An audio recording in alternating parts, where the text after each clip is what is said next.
want to escape your parents? Escape. I said that way wrong. Do you want to escape your parents? You want to come up by the Christmas trees? Someone wants to get away. Come on up front while I grab my stool.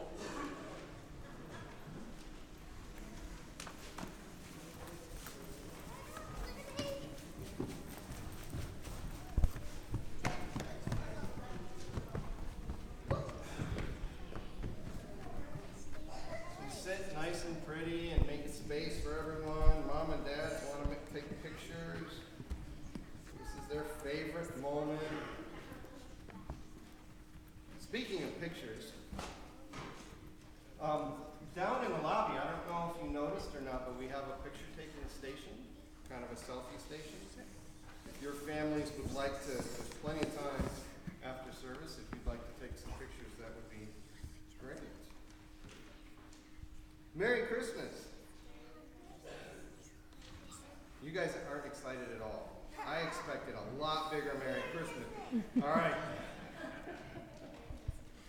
Are you excited for tomorrow morning? Yes. Anyone excited for tomorrow morning? Yes, I am. Yes. I am visit. All right. Are you more excited about tonight, maybe, than tomorrow morning? One of you. What do you got going on tonight that is a big secret nobody else knows about? Santa's coming. Santa's coming. Okay. Anyone going to visit family after you get done here? Yeah. So. You know, have we been building up to Christmas for a while now? Yes. You know what? For the grown-ups, I think it feels like Christmas starts earlier and earlier every year. Any retail workers out there? Christmas is a pretty big deal, isn't it? Is it maybe almost the biggest deal of the year? Yeah. There's something special about this time, isn't there? It's a big story from history, isn't it? You're going to tell me what that story's about, right? What's the story about? Jesus. What do they say about Jesus in this season?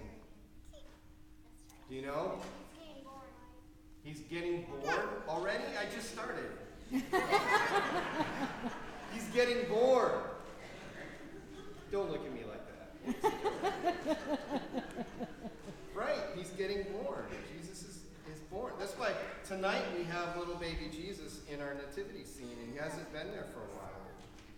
So Jesus is the Messiah. He is, as they say, the reason for the season, the Messiah, and that means deliverer. That doesn't mean he's going to show up in a shipped car or a Pizza Hut car. That's a different kind of deliverer. Do you ever get pizza or groceries delivered? Like, I don't know. Yeah. So we've been following the story of the Bible for several weeks now. We sort of have been going through the Old Testament, and now we're finally to the New Testament, and we get to talk about Jesus. This walk that we had through the Old Testament and all the people who talked about and pointed to the coming of the Messiah, the deliverer or the rescuer. See, this is the part where I have to use big words. Otherwise, they won't pay attention. The people went through lots of very difficult times. Have you ever been through a difficult time?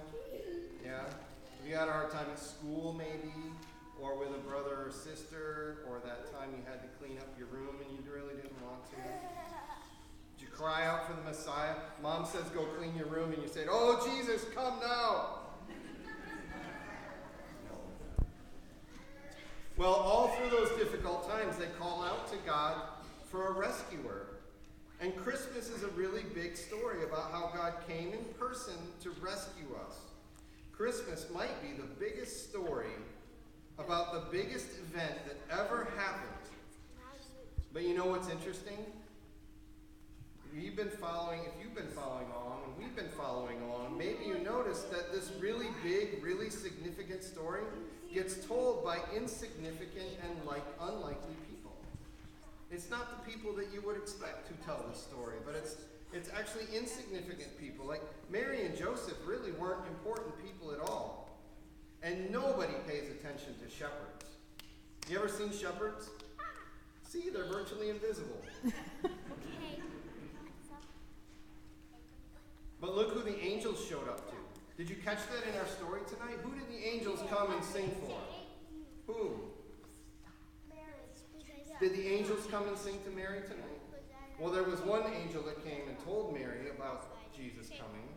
But who did the whole host of angels show up for tonight? Yeah, the shepherds. Maybe the most invisible people out there. An angel spoke to Mary and to Joseph, and Zechariah was visited by an angel too. But look who the whole host of choir of angels showed up for. It was a bunch of shepherds out working the night shift. Isn't it interesting that the angel host didn't sing for Mary and Joseph over the manger? The angels didn't show up at the manger.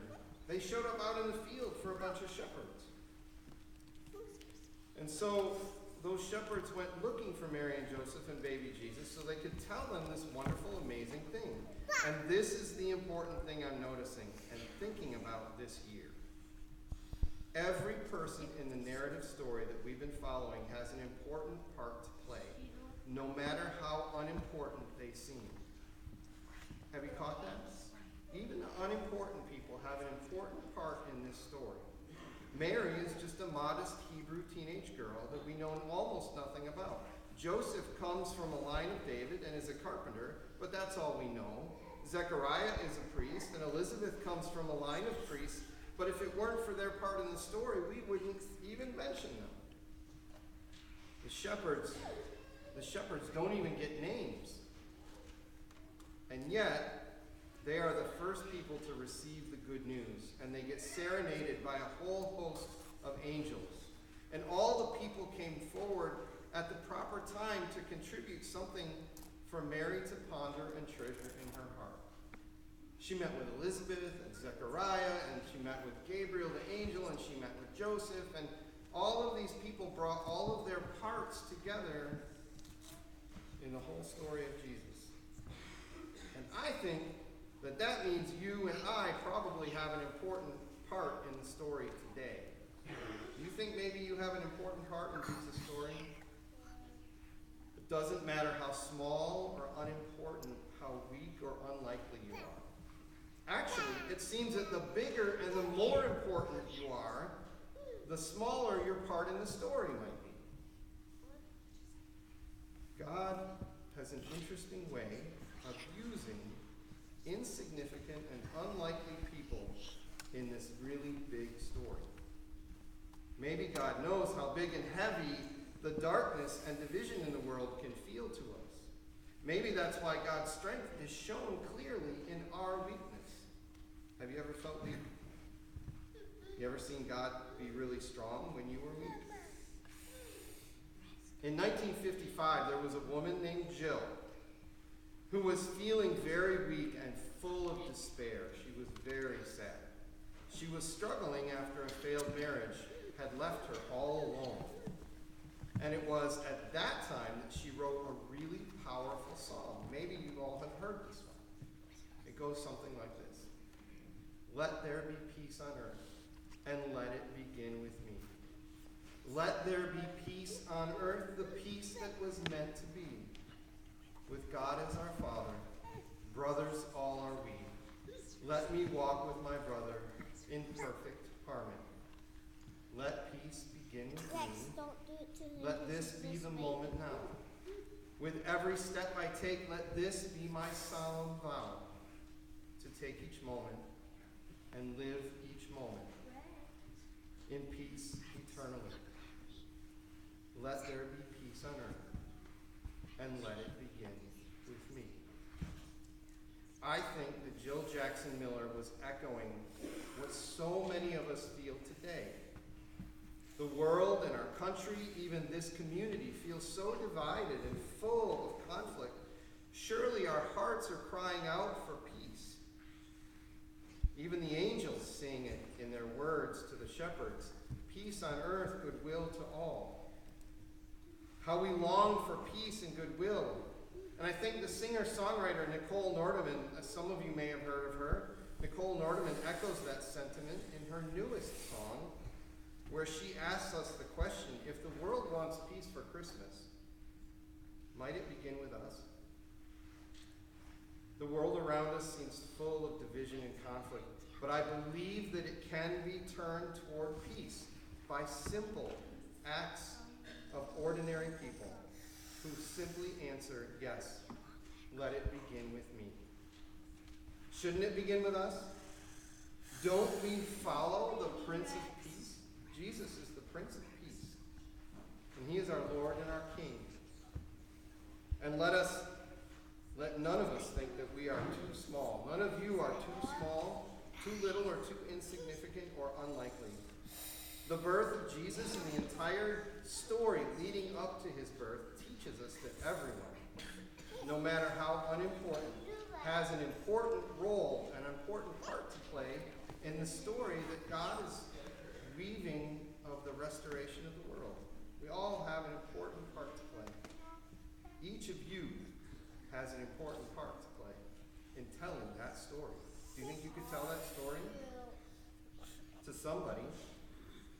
In bringing joy, peace, and goodwill into the world, we have a part in that story. A part that only you can play.